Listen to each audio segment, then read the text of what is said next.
My twins, Sam and Robbie, are 6. A year ago, we still lived in our old house, a place I'd lived in for 4 years, where Carol and I got married and our boys were born. The neighborhood had been going downhill, but we planned to stay. We were a corner house. The lot behind us was thick with trees, so we barely knew the people back there. The neighbor on our right, Steve, had only moved in less than a year before everything started. Steve spoke with a heavy accent and didn't seem friendly. 2 upstairs windows in his house looked straight into our backyard. I never saw the lights on in those rooms, so I assumed they were unused. One summer afternoon, I was doing yard work while the boys splashed in the blow-up pool. I glanced up and saw Steve at one of the windows for a split second. Then he turned away. As the sun went down, the kids went back outside. Suddenly, Robbie came running in and told us about a flashing white light from Steve's window. Both boys said it looked like a camera flash. I told them to get out and dry off. Inside, Carol and I decided I should knock on Steve's door. His car was in the driveway, but no one answered. We couldn't prove anything, but it felt wrong. Weeks later, late one night, Carol woke me because she'd heard the side gate open. I walked out to check. The lights in Steve's yard were on. When I leaned over the fence, he suddenly stepped up on his side and asked if I needed something. I bluntly asked if he'd been watching the kids. He overreacted, angry, almost shouting, and I apologized and left. Carol called him full of shit. We had no proof. Then, in the middle of the night, Robbie woke screaming about a flash and someone outside his window. I ran to the boys' room and brought them to our bed. With the house dark, I peered out our bedroom window, and there he was, at the upstairs window of the same room that overlooked our backyard, just like before. I rang his bell until my hand ached. He never opened. I filed a report with the police to at least have his name on record. After that, we stopped seeing him. He avoided being outside when I was around. Within a month, we moved towns. It felt urgent, and it turned out to be the right call. 3 months after that, my life shifted again, and I moved into an apartment with 2 women so I could attend college.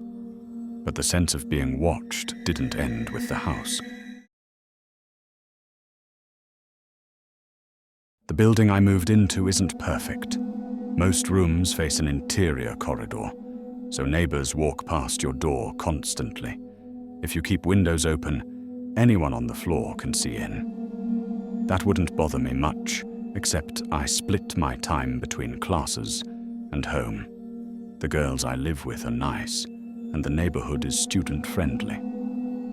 Still, a few nights ago, as I was getting ready for bed, I heard music, pop songs from the 2000s, drifting through the hall.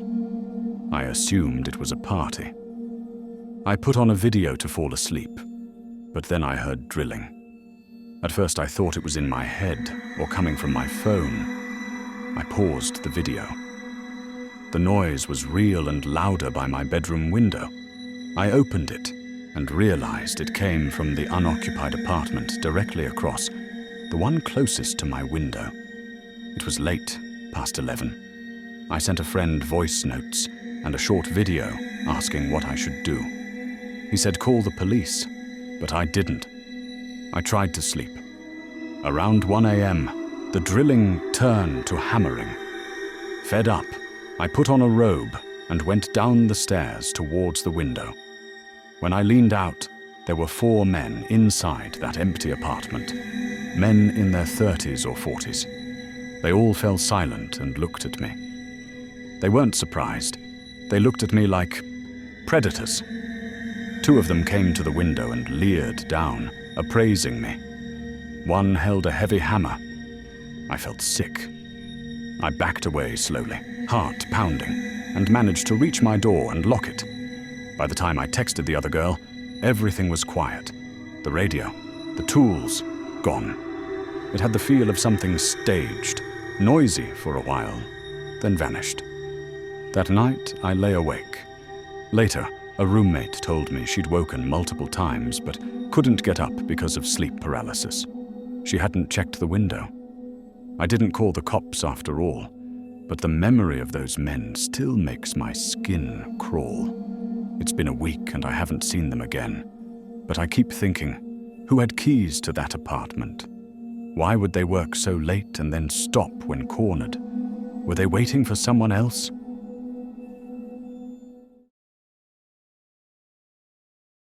I also lived in a quiet suburban Long Island neighborhood with my girlfriend Sarah. Our small rental sat near drainage basins and a patch of woods, great for privacy, except for the house directly behind us. Its upstairs window faced our backyard, and day after day, I started noticing two people in that window, a middle-aged man and woman who would stand there and stare whenever we were outside. Sarah refused to be in the yard anymore. One foggy afternoon, while I was raking, I waved at them to be polite. They didn't blink. We walked over to introduce ourselves. The door cracked open a sliver, and a young man's face peered out. Not the older couple we'd seen at the window. He was closed off and brushed off our concerns. As we left, he watched us walk away from the doorway, like he wouldn't stop until we were gone. A few nights later, after I'd had enough, I went downstairs when I heard knocking. It wasn't on a door. It was on the glass of our backyard window, a fist pounding. I flicked on the yard light and the knocking stopped. I lied to Sarah upstairs and said I'd chased whoever it was away. I admit I exaggerated. I didn't want to sound weak.